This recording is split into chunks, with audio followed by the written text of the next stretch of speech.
Andhra Pradesh इंतखाबी rally के दौरान नामालूम शख्स के हमले में वज़ीर आला जगन मोहन रेड्डी जख्मी।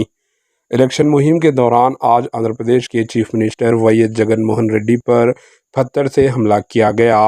तफसीलात के मुताबिक विजयवाड़ा में एक रोड शो के दौरान जगन मोहन रेड्डी पर एक नामालूम शख्स ने पत्थर फेंका। जगन इस हमले में जख्मी हो गए। पत्थर इनकी आंख के ऊपर लगा, जिसकी वजह से वो जख्मी हो गए। फौरी तौर पर डॉक्टरों ने इनकी मरहम पट्टी की। पत्थर से हमले के बावजूद जगन ने रैली को जारी रखा। Bureau report, AHN news.